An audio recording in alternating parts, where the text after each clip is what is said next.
hand. I mean, this is a rare event, shaking a Tory's hand who's not running. Are you sure you're not running? I mean, you know... Is this the moment? Are you going to surprise us now? We're having fun here, but this is a serious office, the most highest political rank in the land, and you know, the occupants of number 10 Downing Street, sometimes they literally just occupy it. And other times, they, usually due to crisis, they aspire to greatness. Yeah. And the challenge that we face today, you know, we need a truly great Prime Minister to enter number 10. We need a communicator, you need a risk taker, you need a team builder that's going to take people from their locked positions to somewhere they didn't know they wanted to go. You need someone with so much passion and energy. They're going to say, I not only like what that person says, but sign me up. Let me be part of that team. I have to say, you're beginning to sound a bit like that person. Are you sure you don't want to run? No, I don't have the rank nor the experience. What I'm trying to say is all these people saying, let's just have a unity, they're missing the bigger point about actually the harsh reality of telling Britain it's not going to be easy, it's going to be tough. Yeah. Instead, we've been making promises that nobody's going to be able to keep. And we need a vision that will bind our country together. Nobody is going to be able to get what they want. But nobody is being honest with the truth. And none of the 11 so far, so you can't back any of them at the moment. It's not that I can't back any of them. The debate has just begun. We need to refresh and we need to re-energise. There's no doubt about it. And I should say that there's a lot of talent, much as we mock the number of people in there. If you have a party that's in government for, you know, almost a decade, what is the opportunity to refresh? It's actually quite difficult to generate those new ideas.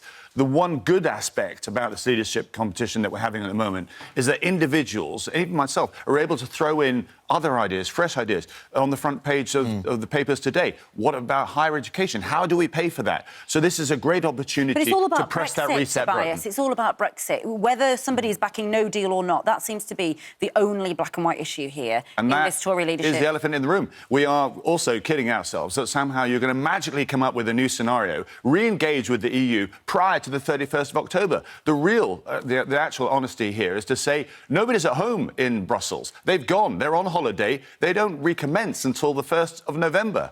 So you're either stuck with what's on the table at the moment, or you then pivot to no deal. And if you go to no deal, my personal view is that sits in contrast with the party's actual real reputation, which is economic competence.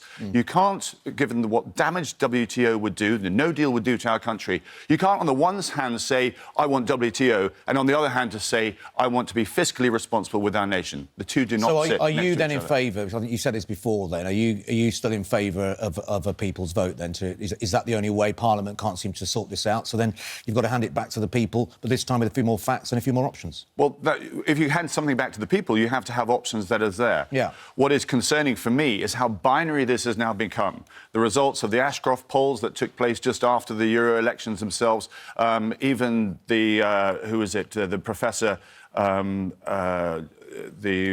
Strathclyde University, also came out with the fact that it is now 46% in favour of Remain, I think about 40% in favour of no deal. Well, that is not going to unify our country with numbers like that. So the leader has to look through to say, what can it be that can actually unite this? What is that pragmatic solution that will bring us together? But what is that solution? Well, the question is for everybody to recognise they're not going to get their pure form of Brexit. But as long as people keep saying that, then this impasse, this gridlock absolutely continues. I mean, do the main parties, whether it's the Tories and Labour, as it comes to this point now, the main parties have got to decide which side of the referendum they are on and stick to that. Otherwise, there's a chance you will lose any identity at all in all of this, and then the smaller parties, as we've seen in recent elections, benefit. We cannot be the party of no deal. We have to be better than that. We have to be bigger than that. We need to have a vision that will... Do you think it's reckless of Boris Johnson and the others? It is absolutely completely reckless. And my worry about the level of debate that we have in here with fast news, it's so easy. I understand. I have to say, we are being punished, rightly, because we made a promise. The Conservatives said we will leave the European Union, and we've not done so.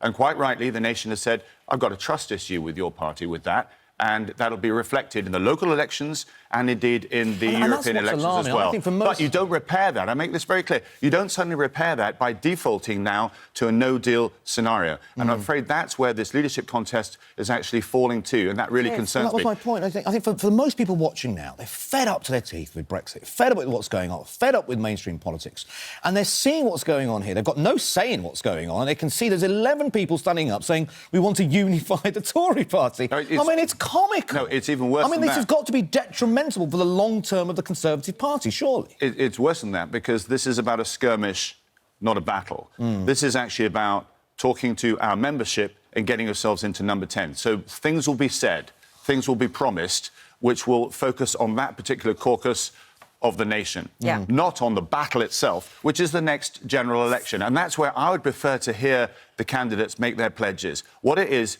we're going to do to keep Jeremy Corbyn out of number 10, not what it is that's going to allow me to rush into number 10 in about 3 or 4 weeks' time. So it's a parade of egos and it's a parade of ambition rather than long-term view for the nation, is what you're suggesting. That I'm saying it shouldn't be that. But it is. I know that we've got some good people, as I say, some extraordinary talent. Who? But we need to focus the debate on the wider picture, on what actually happens next. Who are the ones that you're backing? Come on, who are the ones that you think are those extraordinary people? Well, it'd be wrong for me to sort of list them out now. You just told us there's some extraordinary people. Who are? And then you're asking for integrity. You're asking for some honest facts. You're not willing to tell us who these extraordinary people are. No, I'm saying that I'm part of a party where there are people that are not standing as well. There's extraordinary. Out of the 11 leaders right now, if you had to vote for one tomorrow, which one would it be? I'm not going to say that, and it's wrong for you to sort of pose that question. It's not. We're trying to get an idea of who the most popular Prime Minister is. Yes, but potential Prime Minister is. Firstly, the nominations haven't shut. And the way that you incited at the beginning, it could very well be that we will have more people coming through.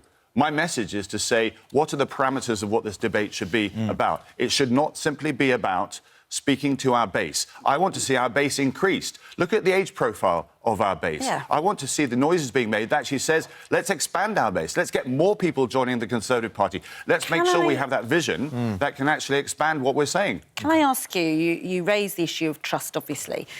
There is a court case that may potentially, or may not, see Boris Johnson in court, having to answer some allegations of misleading the nation knowingly with the £350 million for the NHS on the side of the bus, which everybody has seen. Is it right that people can make these promises? Go back to the referendum. The Leave campaign, or actually both sides, said so many things which perhaps weren't quite true or were exaggerations and so forth. What's the public to make of that? But likewise, if you start taking people to court, how will that affect future debate as well? We're in a period of fast news here. You report it all the time. How often do we get to look at the details? So touch on WTO or no deal.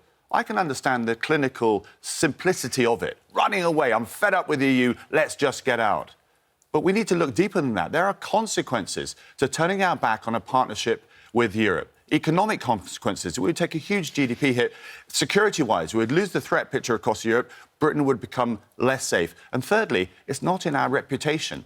Yet, because of Nigel Farage, because of others as well, this idea of no deal is actually getting louder, is getting bigger and bigger and bigger. That's Central Office telling me to. So what time do you want to get your nomination in? No, that's your taxi. It's going now, do it now. Would you be worried if the two final candidates who are shortlisted by MPs would be both no dealers? Would that worry you intensely? It would mean that we've not had the thorough debate that I hope that we're going to have, which will expose the real challenges that moving to no deal would be.